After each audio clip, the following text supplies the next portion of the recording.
বাংলাদেশ নিয়ে সম্প্রতি ভারতের বিভিন্ন প্রোপাগান্ডার ইঙ্গিত করে অন্তর্বর্তী সরকারের প্রধান উপদেষ্টা ডক্টর ইউনূস বলেছেন, আমরা যে মুক্ত স্বাধীন বাংলাদেশ তৈরি করলাম তারা এটাকে মুছে দিয়ে আগেরটায় ফিরে যেতে চায়।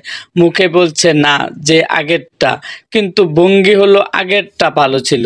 তাদের শক্তি এত বেশি যে তারা মানুষকে এর ভেতরে বেড়াতে পারছে। তাদের কল্পকাহিনীর কারণে মানুষ সন্দেহ প্রকাশ করছে যে এটা কি ধরনের সরকার হলো। বুধবার রাজধানীর ফরেন সার্ভিস একাডেমিতে রাজনৈতিক দলের নেতাদের সঙ্গে বৈঠকে এসব কথা বলেন তিনি। ডক্টর ইউনূস বলেন, আমরা বারে বারে তাদের বলছে যে আপনারা আসেন, এখানে দেখেন, এখানে কোনো বাধা নেই, কিন্তু না, তারা ওখানে থেকে কল্পকাহিনী বানিয়ে যাচ্ছে। এখন আমাদের সারা দুনিয়াকে বলতে হবে যে আমরা এক, আমরা যেটা পেয়েছি সেটা একজোট হয়ে পেয়েছি, কোনো মতবাদের কারণে পাইনি, ধাক্কাধাক্কি করে পাইনি। যারা আমাদের উপর চেপেছিল তাদের উপরে ফেলেছি, এটাই সবার সামনে তুলে ধরতে হবে। সবাই মিলে যেন এটা করতে পারি। আমাদের নতুন বাংলাদেশের যাত্রাপথে এটা মস্ত বড় একটা বিষয় হয়ে দাঁড়িয়েছে, অস্তিত্বের বিষয় হয়ে দাঁড়িয়েছে। তিনি বলেন, দেশের বর্তমান বাস্তবতা বিশ্বের কাছে প্রতিষ্ঠিত করতে সবাইকে একজোট থাকতে হবে।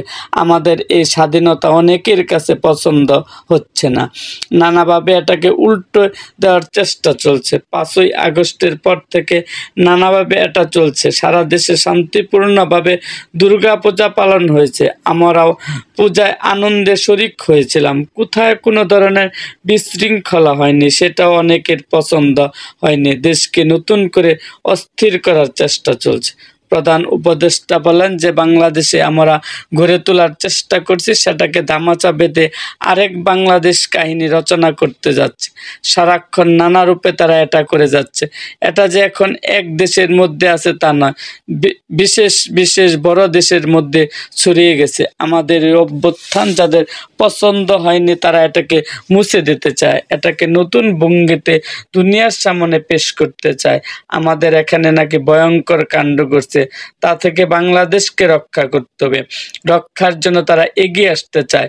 এখন সেগুলোকে মিথ্যা প্রমাণ করা বা বাস্তবায়ন তাকে প্রতিষ্ঠা করার জন্য আমাদের সবাইকে একজোট হতে হবে। এটা কোনো বিশেষ রাজনৈতিক মতবাদের বিষয় না, জাতি হিসাবে আমাদের অস্তিত্বের বিষয় যোগ করেন তিনি। রাজনৈতিক দলের নেতাদের উদ্দেশ্যে ডক্টর ইউনূস বলেন, আপনারা সবাই ভালো বুঝেন, সবাই মিলে আমরা একজোট হয়ে যেন কাজটা করতে পারে। সবাই একত্রিত হয়ে বললে একটা সমবেত শক্তি তৈরি হয়। এই সমবেত শক্তির জন্য আপনাদের সঙ্গে বসান। বিকাল 4টায় বিএনপি, এছাড়া জামায়াতে ইসলামী, এবি পার্টি, গণ অধিকার পরিষদ সহ আরও রাজনৈতিক দলের নেতাদের সঙ্গে ফরেন সার্ভিস একাডেমিতে এই বৈঠক করেন প্রধান উপদেষ্টা ডক্টর মোহাম্মদ ইউনূস।